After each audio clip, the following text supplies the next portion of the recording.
Okay, so we're recording. Okay. I'm gonna mute myself. Okay. Adios.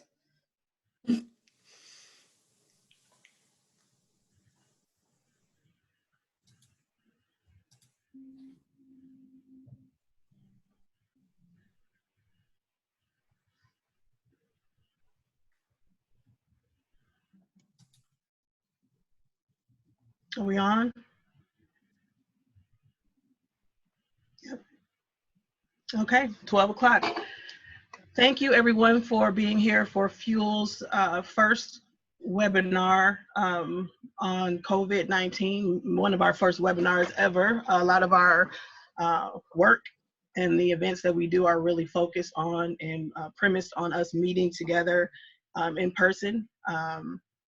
But this is a different way of doing things for us, and I know it's new and different for you too. So thank you all for being here. I think we have about 400 people registered for our discussion on slowing the spread of COVID-19, the coronavirus's impact on people of color and young adults. My name is Corey Jo Biddle. I am the Executive Director for Fuel Milwaukee. Sofina Ziyu, give us a wave here, is our program manager. Many of you know our faces and have worked with us in the past. We wanted to do this this webinar and this call for some of you because so many of our members are young adults, and about 30% of our members identify as people of color. And I just can't tell you the numbers of questions and emails that we've seen on our social media, and people kind of reaching out, looking for real information, hoping to separate fact from fiction. And in an effort for us to support that, we reached out to some experts and people who have really unique and distinct experience with COVID-19 to kind of help us get through this discussion. So with that, let me introduce our virtual panel and welcome you all to this call. First, we have Dr. Jeanette Kowalik, who is the City of Milwaukee's Health Commissioner. Jeanette, thank you so much for being here. I know you must be overwhelmed right now, but I'm glad you took the time to do this with us. Yeah, thank you for inviting me. I attribute my fresh face to lots of concealer these days. So yeah, I had no doubt. I had no doubt. Next up, we have Representative David Bowen, who we are especially happy to see. David, this is your first day out of how did you say it, required? Yeah, I'm out of mandatory quarantine. Mandatory quarantine. Yeah. And now I get to buy custard now, so. Essentials. I'm so glad you're doing well. You look amazing. I read that you were the first state lawmaker in Wisconsin to test positive for coronavirus. Also a millennial, so you have a story to tell. Thank you for being here. Happy to be here. Thank you. To share that. We also have on the line Kimberly Kane, who is the president and CEO of Kane Communications Group. On this call, she's also serving as a spokesperson for Milwaukee County's Stay Home, Save Lives initiative. Kimberly, thank you so much for being here. Yeah, absolutely. Thank you so much for organizing this webinar. I mean, there's so much information that we want to get out and so many questions that people have because the situation is so fluid and there's so much changing. So it's great to be here. It's awesome to have you guys.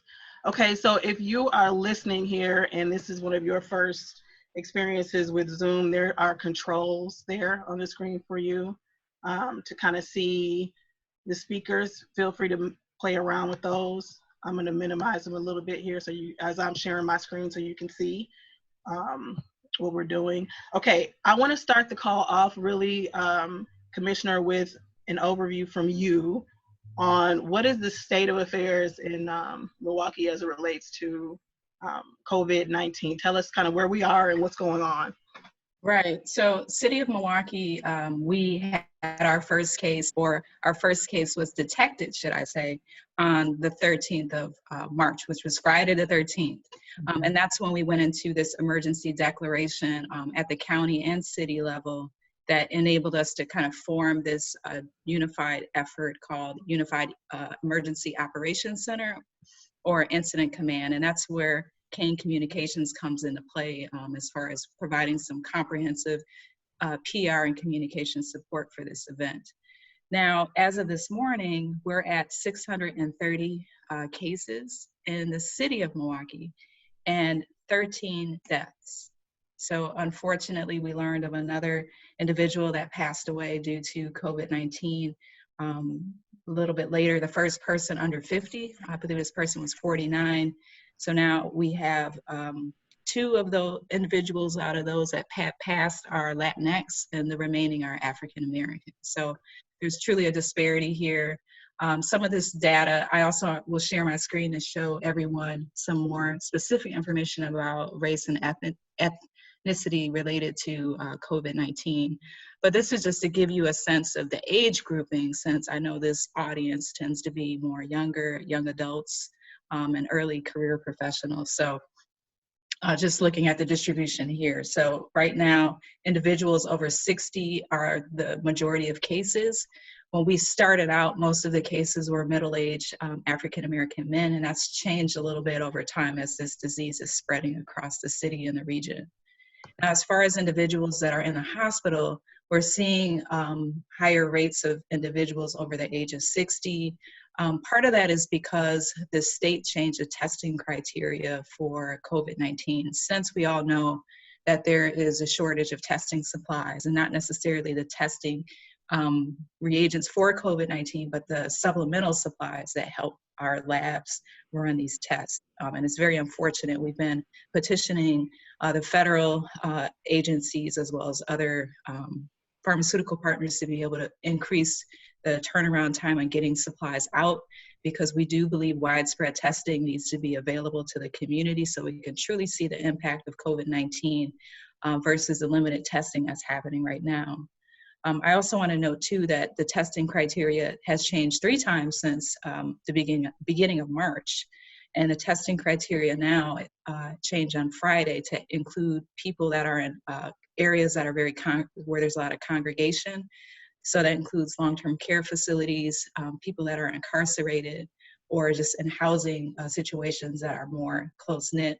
It also includes first responders in addition to healthcare workers. So that is part of the update related to testing, which is why we do receive a number of feedback and concerns from the community that people want to get tested and they're getting pushback on getting tested.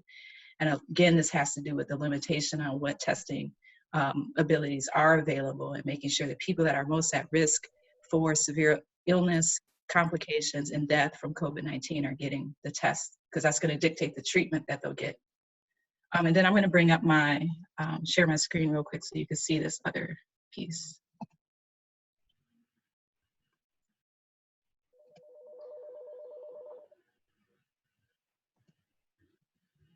Okay. So this is something that we felt was important to show. Again, we just completed our 2nd week of dealing with COVID-19 and ramping up response. And now we're into week 3. This is just a snapshot of the first 2 weeks. So you can see week 1, the majority of cases were between 30 and 39 years of age, and then 40 to 49. And then we move to week 2, where you see the shift now. You see older people are the majority of cases, people over the age of 60. You can also see, as far as ethnicity, that there's a small percentage of Latinx individuals that are impacted by this as of now. I know there has been some concerns from the community about a rise in cases on the south side of Milwaukee, and we are monitoring that. Also looking at race, again, at first week, the majority of the cases were African American, about 70%. And then week 2, that dropped down a little bit, half, but we see this category of unknown race and ethnicity that we're seeing more of, which we're trying to address. And we don't necessarily know if that's related to information not being translated over to the health department so we can capture it correctly, or if it's individuals that are not reporting their race or ethnicity for various reasons. And obviously you understand why there might be some hesitation and concerns about doing that, due to historic and even current challenges with racism in the city of Milwaukee and our surrounding areas. So, and you can also see too, as far as the number of fatalities related to COVID-19 over time up until the 27th of March. This will be updated to reflect the additional fatalities as we go along. But this is just to give you a sense of how COVID-19 is impacting individuals by race and ethnicity. Can you, I think since you're able to share on your side, when you're ready to go through your PowerPoint slides, feel free to do that. As we're transitioning, going back to the question of how COVID affects people based on age, from what is known, does the virus show up in different people based on their age in different ways? And is there any safety in contracting it if you're younger? Is this virus a respecter of age? And just how does that play out for folks? Well, we're looking at a lot of our data from Italy and China and other places overseas to help inform how we're going to respond here in the United States. This disease was first detected in December, and I know there's some back and forth on it if it was earlier than that, but that helps us to kind of understand how this is evolving, because this is new for all of us. So there's changes every day in regards to even some of the symptoms. Now, GI or digestive issues are included now as a symptom of COVID-19, and that was something that people were saying, like even if you do like a social media scan and people were talking about their symptoms, that was popping up, and eventually now it's recognized as a possible symptom, but not one of the main symptoms. Normally it starts out as sore throat, but there are a number of individuals that are asymptomatic. So there's no symptoms, but they're spreading it to other people and they don't know that they're infected. As far as this age aspect, I also want us to look at how we function in our daily lives, especially as, a Black woman, with my level of cortisol and stress related to being where I'm at right now and all of the challenges I have to deal with, the foolishness, the microaggressions, and just all this stuff where it's like I have a higher level of stress that's impacting my immune system. So I do have autoimmune conditions that makes me more susceptible to having negative or more severe complications from COVID-19 or possibly death. So it's something to look at, not just looking at the age, because I'm 40 years old, but looking at individuals, or 41 years old, but individuals that can have more complications because of their health status. And sometimes people don't know they have underlying health conditions. Looking at Italy and China, there's some data that's showing that people that have heart disease are those that are having more challenges and possibly dying from COVID-19. And more specifically, looking at high blood pressure. And I know a lot of folks have high blood pressure, and whether they know it or not, but that's something that is a killer in our country, regardless of COVID-19. So people that are in a corporate setting and government, in these management and high stress jobs, tend to have more challenges with this over time. So, again, looking at age, but then also looking at lifestyle, stress levels, and then just, again, this disease can be asymptomatic. You could be spreading it and not know that you're sick. So what are doctors and scientists attributing the concentration, particularly in Milwaukee? So you talked about the numbers of people contracting the virus that are African American. There's a lot of conjecture about that, fear, frustration, confusion. What can you say about why we think that's happening in Milwaukee? Right. So, and I've said this a couple of times, and it's really unfortunate that we even have to discuss this in 2020, but the fact that when you look at various health conditions and you see like who's most impacted versus who's not, and you see this distribution, whether it's infant mortality, whether it's childhood lead poisoning, whether it's obesity, whether it's violence, you see these distributions. So when you see the concentrations or the heat maps of the city of Milwaukee and surrounding areas, you see very similar patterns. Then you go back in time and you look at the redlining maps and segregation and how that plays out to where people live, the quality of land that they live on, the types of housing stock that's available to them, the types of jobs that are available to them. So all of that plays into what we're dealing with now. And, it's one thing to acknowledge it, but it's another thing to do something about it. So what can be done to really, truly adjust for some of these atrocities from the past? You know what I'm saying? So another thing is, the underlying health conditions, as I noted, heart disease and diabetes and some other conditions that are considered underlying and increased risk for COVID-19 complications. Also, the way people live, like very densely populated areas where multiple families live in the same house, it creates a challenge as far as being able to protect people from COVID-19 in the house. And the CDC is here now in Milwaukee helping us with a household transmission study to look at how COVID-19 moves throughout households. We also look at people's ability to telework. I know that's been coming up in the news of like the luxury of teleworking and versus like service jobs. Like we're all on Zoom right now. We're not having to go in to a factory or go into work at a grocery store or something else like that. So just by nature of people being considered essential now, that they're being exposed to the virus because they have to go out in public and they have to go, if their employer is not upholding social distancing or scheduling, staggering to protect employees from being impacted because they're, working together. All of those things are being shared with the health department as concerns because we have some employers that get it and we have some that don't care. So then we'll be moving forward with different types of enforcement for employers that are not abiding by the Executive Order 12 that the governor issued a week ago. What is the recommendation for folks who still have loved ones and family members who are still having to go to work? And as I'm asking that, I'm going to share my screen. This is a Facebook post from longtime field member Cassandra Bowers. She put up this graphic thanking all of the people in the essential roles that have to go to work. And there were comments there.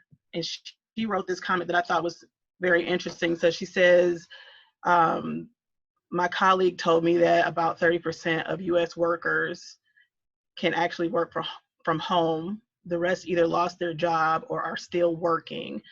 And then expresses some frustration around the constant message to stay at home. I wanted to share that because I was going to ask that question, but I thought that's an exact illustration of the kinds of frustration that folks are expressing in the questions. If folks are having to go to work or having, even if you go to the grocery store and come back in the house, what can you do to reduce the risk of infecting folks in your house who are able to stay home? And that was something that I had mentioned at a media event maybe it was like a week ago. It's like you lose track of the days now, right? But some people's the way that their house or their living situation is set up, they can't like really isolate. Things are tight. There's other people in a house. They might not have their own bathroom. I know that's always a luxury to be able to have your own bathroom. A lot of people don't have that. And you look at like the housing stock in Milwaukee, where we have a lot of, duplexes and older homes where there's just like one bathroom, but there's like 4 bedrooms, so how do you protect other people in a household when you have limited space and you have to use the bathroom? So cleaning is definitely something that is being promoted, but we know that it's not realistic for everyone to be like wiping everything down after every hour. Definitely at the beginning of the day and end of the day is recommended, using like those Clorox or those types of wipes, or creating like a homemade concoction. And we have that information on the health department's Twitter and Facebook page. Do it. The CDC has it as well, and the state, how to make it. It's like very, very cost effective to do that, but just spraying surfaces down and wiping them down with a paper towel. Also, yes. On that, we had at least a couple questions that were talking about exactly what you just said, that we live in duplexes. A lot of people are super close to their relatives. Some of them are caretakers. Some of our family members are working in the essential businesses. Do you just is what we're supposed to do is just wipe down everything like twice a day? Is that enough? I mean, you're also looking at like, what can people realistically do? So, you know, if you're doing it at the beginning of the day and the end of the day, and of course, you know, sometimes we would get up, use the bathroom in the middle of the night or get a midnight snack or whatever, that, you know, is whatever you can do, you do it. But not cleaning at all, obviously, is a problem because this virus can last on surfaces up to 3 days, which is something that also needs to be message, because sometimes people are like, well, I'm not around anybody, so I don't have to worry about it. But you could touch something and then touch your face. This is why we say don't touch your face, and then get infected that way. Also, we know that personal protective equipment such as masks, gloves, goggles, things like that are very hard to find. Until those things are more available, that creates issues of exposure to people that are taking care of loved ones or are in close quarters with somebody that may be sick. So, you know, we hope that there'll be more on the way. I know people are making masks, and like Freighter, for instance, provided some guidelines on how to make a mask. But the mask, like homemade ones, are good for reinforcing you not touching your face. And then the surgical masks are for, you know, capturing droplet. And then the N95 respirator, which is like the gold standard, those are like hard to find right now, which is why there's drives to collect them, but they are very good at capturing viral material. So normally those are like more appropriate in like clinical settings, but just a surgical mask is decent because it protects from droplet. So that's like an okay measure too. We've seen people in the grocery stores kind of going out with scarves or ski masks or bandanas. Some of you have been probably on social media more than normal, and there's this meme going around. Well, it's not even a meme. There's just images that folks have captured across the U.S. of people in grocery stores with like a plastic bag over their head, or like completely wrapping their body in plastic. Just all of these different extremes. I brought that up because are we at the point now where it's like something is better than nothing, or are there some things that people are doing that it's like it's not worth the trouble, or it's not, you know, it's too more dangerous for you to have a plastic bag over your head than to risk walking by somebody in the grocery store? What would be your recommendation? Well, honestly, like, because I have autoimmune conditions, I started wearing a mask, surgical mask, when I travel, as well as just like a regular fabric mask, like late last year. And sometimes people don't do that because they're like, they don't want people looking at them, or they don't want the attention, or people assuming that they're sick. And for me, it was, you know, I'm traveling, I don't want to get sick. I can't get sick. I can't afford to get sick. So, you know, I think sometimes when people are wearing, you know, using extreme measures to protect themselves, it could be because they might be at more risk for getting ill. So they're really being vigilant.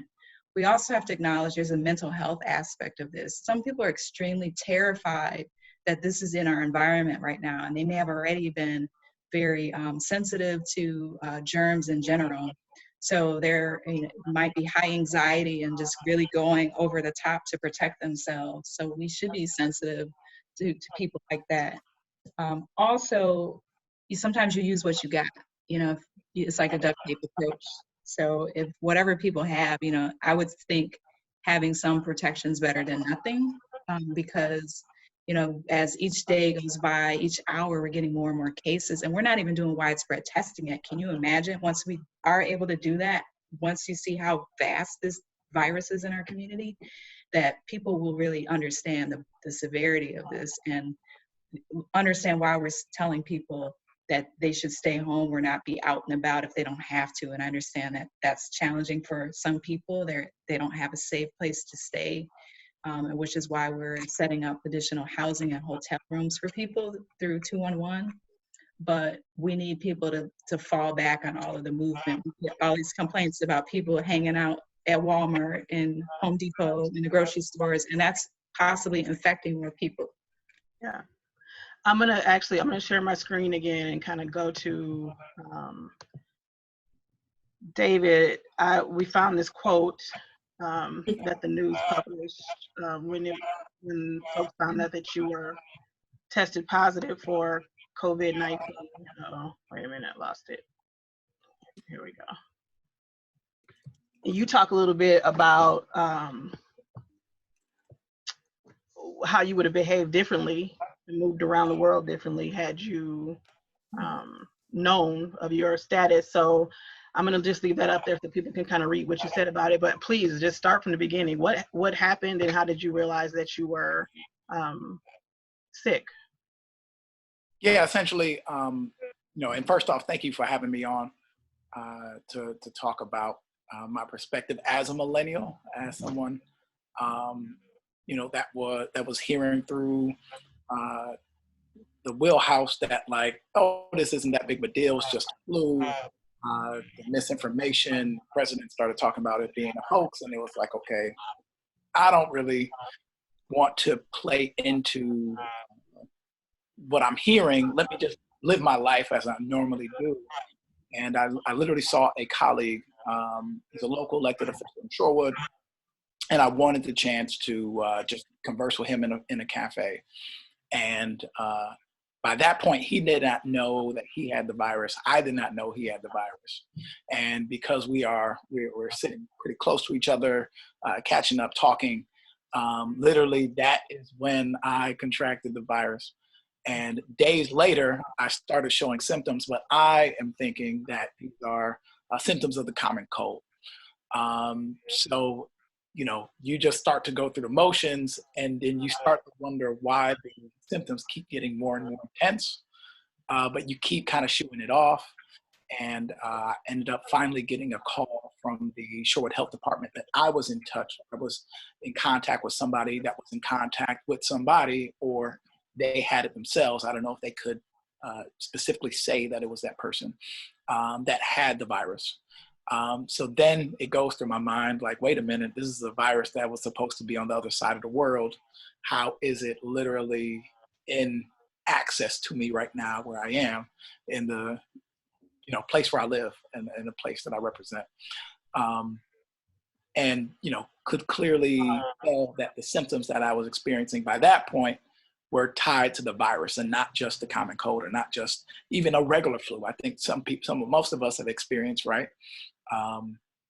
Experiencing having the flu for a couple days and it goes away. And the flu that is going around right now, the coronavirus, is a much different level of the flu than what is being shared in the rumor mill. So I've been making it my mission to really just talk about the impact that this virus really can have on the human body, even if you are healthy, even if you are only 33 years old, you don't have pre-existing conditions. It still can, and thank God I don't have asthma. Thank God I don't have hypertension or diabetes. There are a number of things that a number of people, especially in the African-American community, have ailments from that really give this virus more strength and allow it to impact your body even more and put your livelihood at risk. Representative Bowen, can you tell us what were some of your symptoms? What did it feel like when you were your sickest? Yeah, essentially, we're talking about body aches, and I talked about in the Journal Sentinel, walking around my house literally with a winter hat on because I felt cold, but my body actually was burning up at that point. And I probably had a fever around 103 degrees. So you're suffering days on end, dealing with that fever, dealing with the coughing that starts, and then the tightness in your lungs. Literally, that does make it hard to breathe. So definitely for folks that have ailments that connect to respiratory issues, this virus can wreak a lot of havoc in your just everyday trying to function to breathe. Yeah. And your message for folks to stay yeah, essentially, to say. Mm-hmm. Essentially, I sent you that link of the article of the spring breakers from the University of Texas It was about 70 of them that went on that trip. A third of them came back with the virus. They were the same ones in the media saying, like, if I get the coronavirus, I get the coronavirus, like, whatever. It really needs to be very clear that it's very easy to contract this virus. Just because you're healthy does not mean that you just will automatically have a breeze dealing with it. And essentially, you know, we do think that we are invincible. We think that we work hard, we can just deal with it. But essentially, there are certain folks in our communities that if they contract this virus, that it's going to threaten their life. It's going to threaten the chance for them to be able to make it through dealing with this virus. So we are seeing there was a 31-year-old Black woman in Chicago that died from the virus. A 12-year-old in Atlanta, a 26-year-old in New Jersey, fighting for their life on respirators right now, on ventilators right now, because of dealing with this virus. And just because you are young does not mean that you automatically get a pass. The impact that it can have on you can be tragic. Thanks, David. Kimberly, I kind of want to spend some time talking to you really quickly about the campaign. I'm going to share my screen. So you actually represent your company, Kane Communications, as a small business and an employer, and also are a spokesperson for Stay Home, Save Lives, MKE. Can you talk to us a little bit about that and the purpose of the initiative or campaign? Sure. Thanks so much. And I want to start by thanking Commissioner Kowalik. I have seen you out there every day, multiple times every day. The work you're doing is amazing to keep us up to speed on really real time what's happening. You're so calm under pressure. So thank you for doing all that you're doing. Thank you. You mentioned the date, March 13th, right at the beginning of your comments, Commissioner, and that was a big date for us. So I'll start just with my hat on as a small business owner. It was March 13th when the first case was confirmed here in Milwaukee, and we started getting phone calls from our clients asking for our advice. Well, what do we do if COVID-19 is confirmed here in Milwaukee? So we started working with our clients at that time to think through, well, what are the communication strategies we need to start deploying as companies? How do we communicate with our employees? Do we need to consider working remote? My team was actually in our office on Saturday, the 14th, working through some of this stuff with our clients. On the 17th, so that was a Monday, I guess the 16th, it was a Monday. 2 days later, the tone changed dramatically. And I was on site with a client that day, and I was getting text messages from my own employees and from my leadership team saying, you know, Kimberly, people here in the office are afraid. They want to know what they're supposed to be doing. And when I got back to the office, I saw that look of fear in their eyes. And at that moment in time, I had to make a different choice as a business owner than I ever thought I would have to make. So my job has been kind of shouldering the responsibilities of the company and making sure I keep team members employed.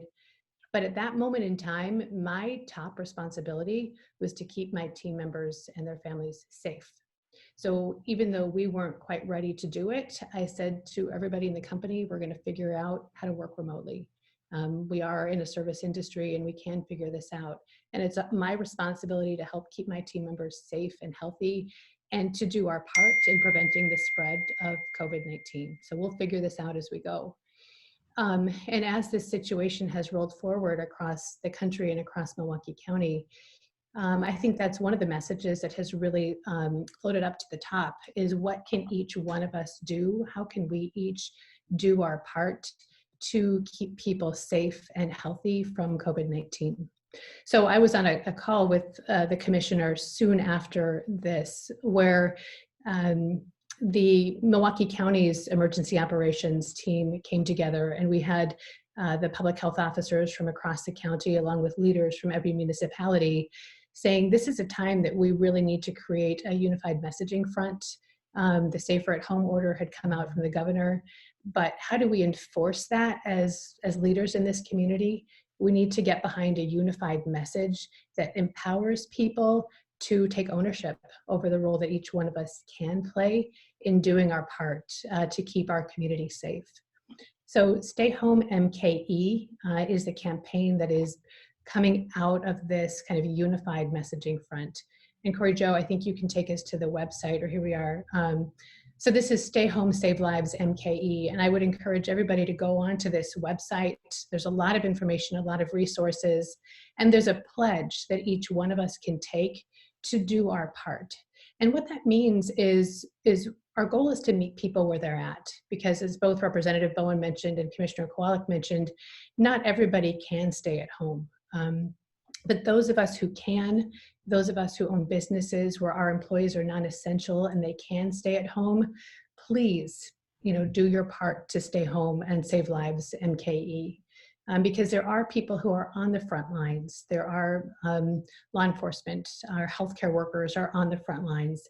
And we want to make sure we're doing our part to protect them so they can continue doing their jobs, saving lives. So there's a lot of information on this website. I would love for people to check it out, download the Facebook frames and the images, start tweeting, start posting about what you're doing to stay home and keep everybody safe.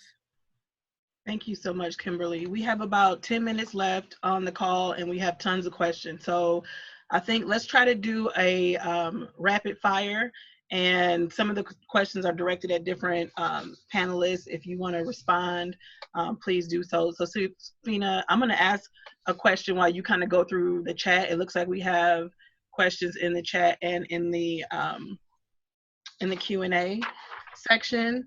Are there any rates or numbers, probably this is for the commissioner, on the numbers of people who have recovered? I'm going to ask that one, and then the next one is, folks are wondering what your opinions are on Easter gatherings.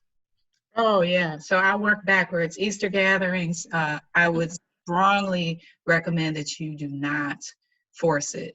I would not gather for Easter. Do it next year, do it virtually. I know that the governor added faith-based gatherings and church and temple and all of that back to Executive Order 12 with a limit of 10 people, but maintaining social distancing. And we understood that to be related to some very specific ceremonies that happen, especially at this time of year. You have Passover coming, you have, we're in Lent season right now. Also, weddings and funerals are included in that max of 10 people with social distancing. But outside of that, there should be no gatherings right now. Now, as the other question about recovery. Recovery. So part of the issue with that, because you remember the state, when we got our first case, it was someone in Madison that was a professor. And they had eventually said that person was cleared or recovered. So the criteria for determining someone to be truly recovered is based off of being tested. And since there's limited testing, there's no way for us to do that right now. So that's why you don't see recovered reported right now.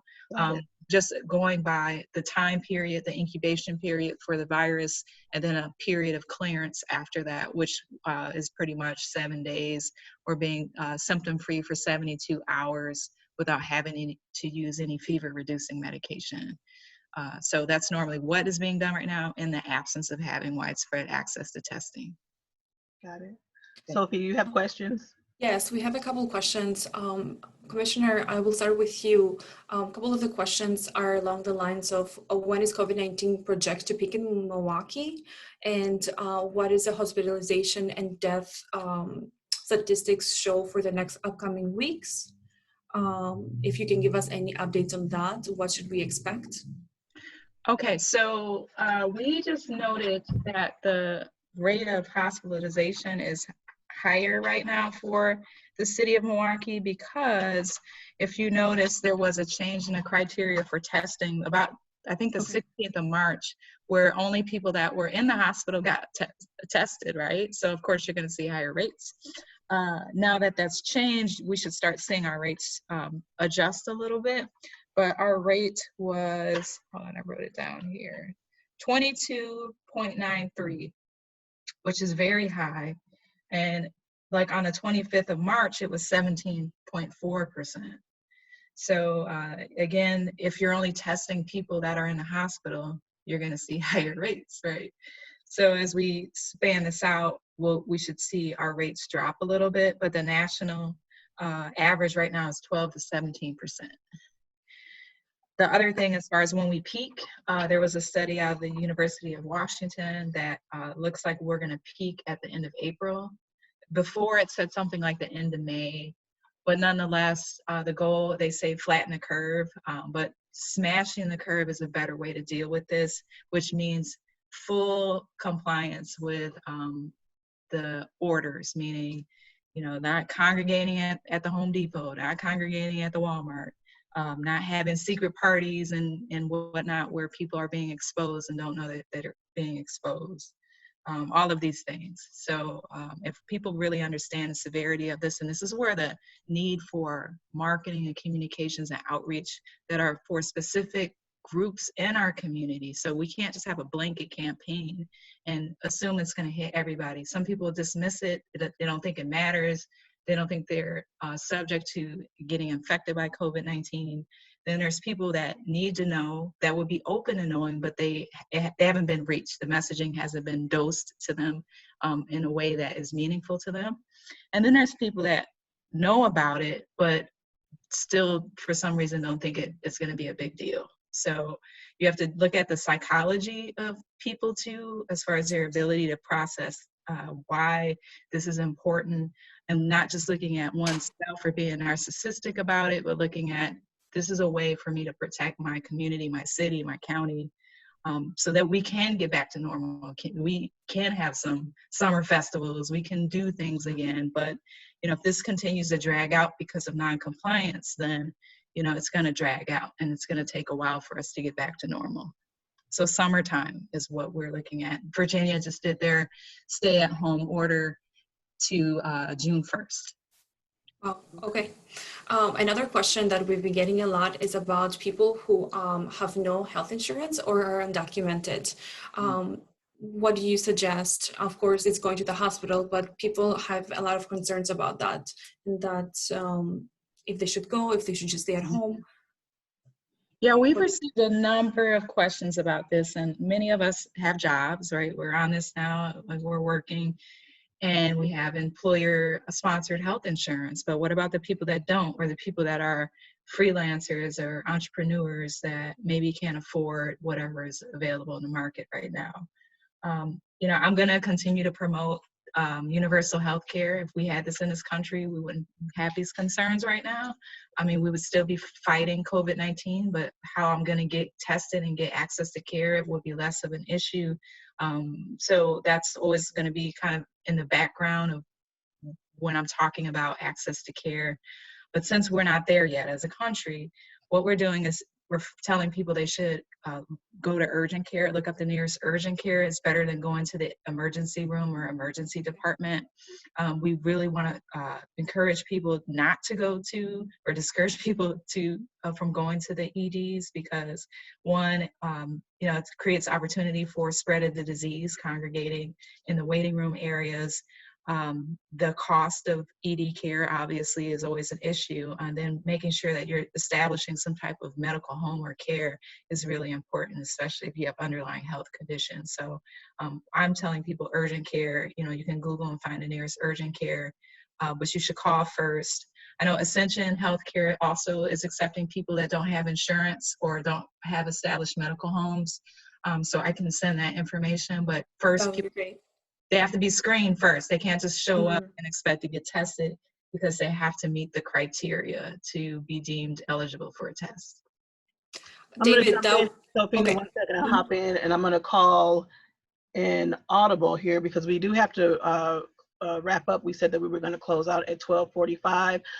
In the spirit of a fuel event, when questions go over, a lot of times we'll tell folks if they have to hop off the call, and if you got to, you know, email your boss or finish a proposal, please do that at this time. For the panelists, if I can keep you for 5 more minutes to kind of go through some more questions, 5 to 10 minutes, if that's fine. We have a lot of questions. There's good conversation happening in the chat. So for those of you who are listening, please take advantage of that too. If that's okay with the panelists, give us 5 to 10 more minutes to kind of quickly get through some of these questions, if that's all right. So Fina, you can go on to the next one. And as you're choosing the next one, Kimberly, I kind of want to bring it back to the campaign that you're working on. The part of the purpose of that is for everybody to become influencers. Yes, kind of share and get the awareness up. Can you say a little bit about that and what the intent is? Well, you know, and Commissioner Kowalik mentioned something I think that's really important, and David, I'll dovetail as well off of something you said, and that is, you know, we have different groups of individuals, right? We have individuals who have been misinformed by information that was out there a couple of weeks ago, thinking that they're young, they're healthy, they're immune to this, it's not a big deal. But now we know today that's actually not the case. There are people who don't want to embrace the message of staying home to save lives. And then there are other people who are hard to reach. So they're not on social media. They're not, you know, they don't have access to the website and that sort. And that's where, to your point, Corey Jo, we need influencers. We need everybody who is on this webinar to be willing to step up and say, I can do my part. I'm going to reach out to people in my network. I'm going to reach out to my pastor. And I'm going to say, these are some things that I think we can do to help our community and to encourage people to stay safe. You know, Commissioner Kowalik mentioned that on the City of Milwaukee's website, there's information about how to create disinfectants at home so that we can keep our homes clean. So we need everybody to step up to be an influencer, to champion this message. It's about staying home to keep everybody safe. Our responsibility is to keep our community safe. David, I have 2 questions for you. One is more personal. Of once somebody told you that you might have contracted the virus, what were your next steps? So somebody's asking, like, when did you know that you need to either contact someone or that you're having the symptoms and something should be done? Yeah, essentially, you know, I had to make the decision that it was important for me to stay away from people. Okay. That was first and foremost. It was like, okay, wait a minute. I don't have the cold. I have the coronavirus. I have COVID-19. Let me make sure that I make precautions to stay away from folks. 2, my first call was to my primary healthcare physician. And I think the situation that we're dealing with right now is really showing how many people in our community don't have a regular relationship with a primary healthcare physician, rather than just depending on the emergency room or depending on urgent care. And it was, thankfully, my doctor had access to a few tests that they were able to get access to. But there are a ton of people right now that cannot get tested. They literally, if they're showing symptoms, some of the healthcare providers are just telling them to assume that they have the virus rather than actually coming in, getting tested, and being confirmed that they do. There's a nationwide shortage right now for access to testing, and it shows the less preparedness that we had to really be able to deal with a pandemic of this magnitude. I also saw a question about, if I could answer really quickly, about treatment. And literally, I think this is what makes young people feel like that we're invincible, because usually it's something always ready to fix that, right? There's something that you can take, a vaccine or a pill that would just take care of it. There is no specified treatment for COVID-19. So I got cough medicine.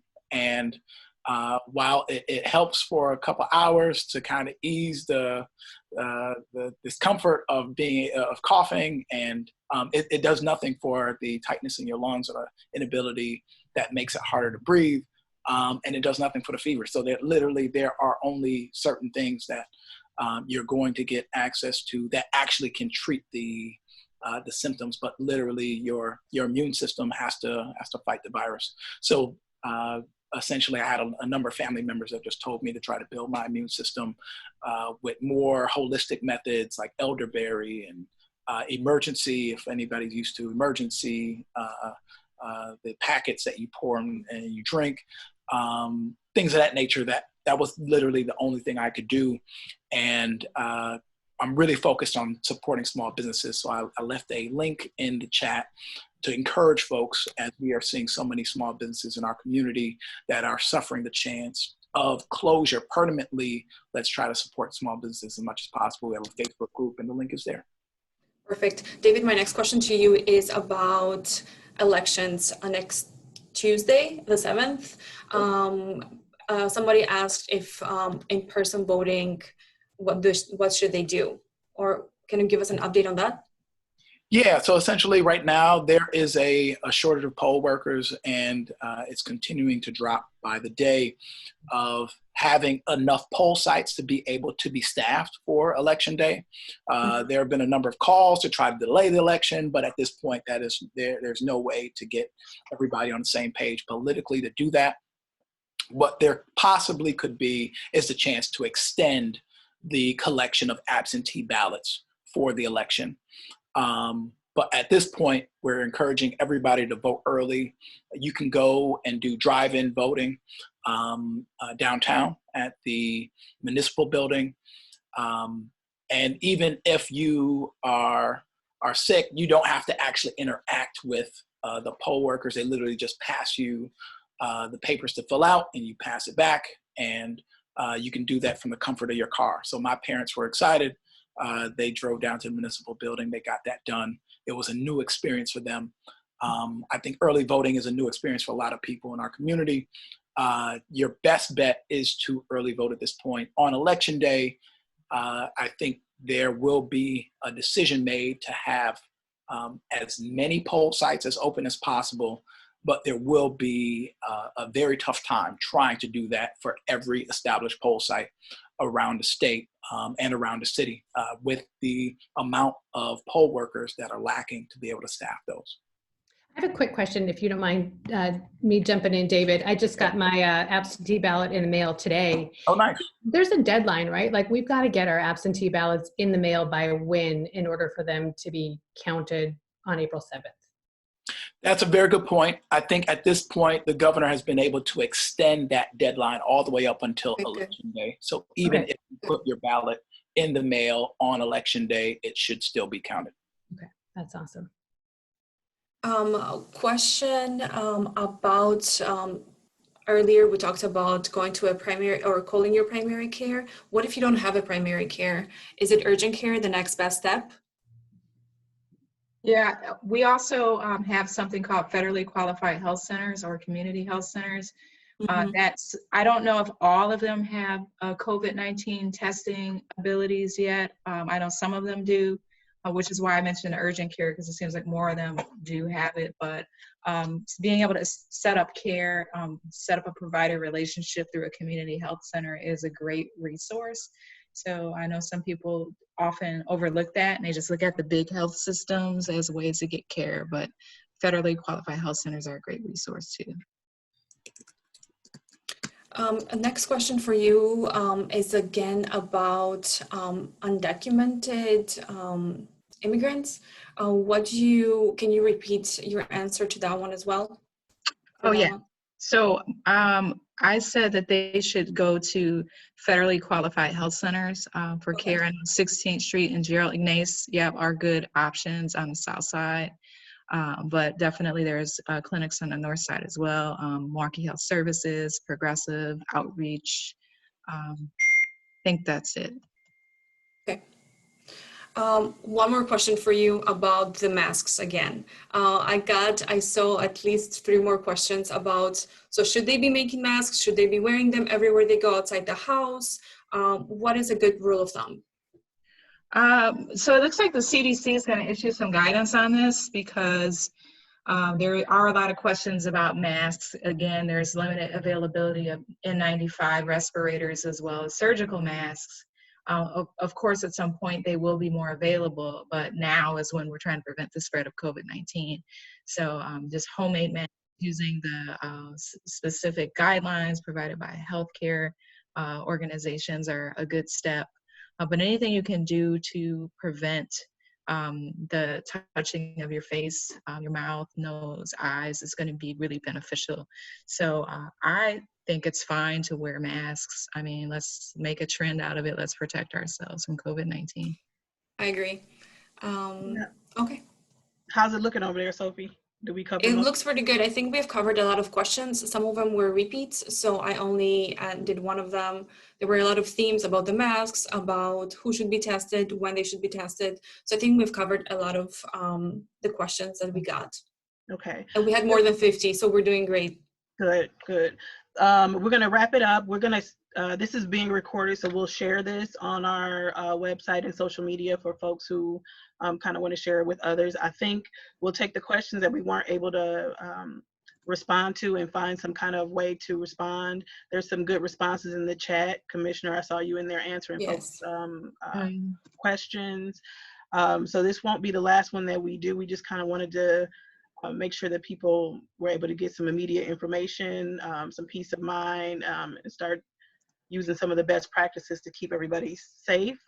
Before we log off of the call, Commissioner, last question for you. What is your recommendation for people? When do they need to call or go to the doctor? If something just isn't right with them or a family member, how will they know and what should they do? I think it's really important to have a good sense of your body, and when something's off, listen to your body.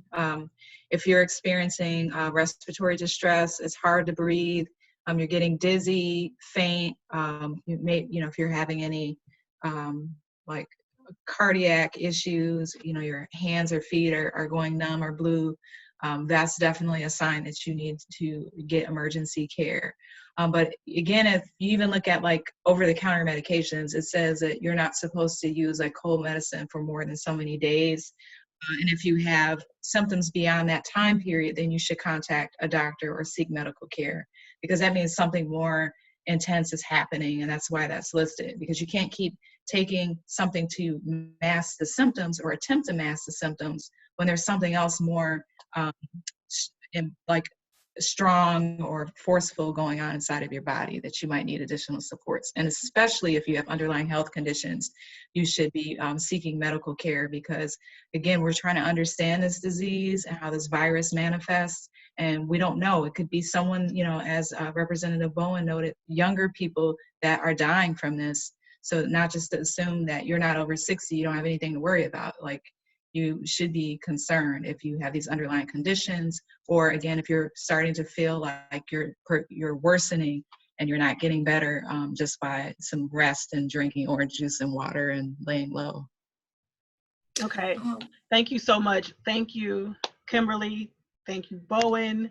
And thank you, Commissioner. This was so awesome, so great. Thank you for taking the time to address our members. I hope people got their answers, got their questions answered, and are feeling a little bit better. I know I am, and we'll continue the discussion. We may follow up with everyone on the call with a copy again of this recording and any documentation, websites, resources that might be helpful to all of us as we're doing our own research.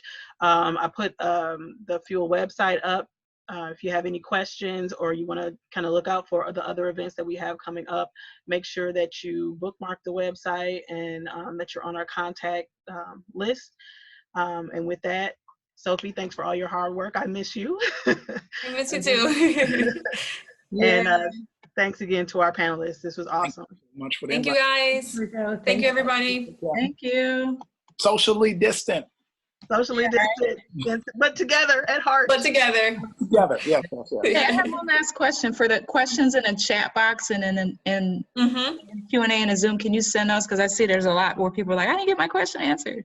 Yeah. I know. I will try to gather as many of them as possible, and I will see if I can put together resources for them, and I can send some to the panelists as well. How does that sound? Yeah, because I was trying to. Yeah, I saw you. Yes, I will definitely do that.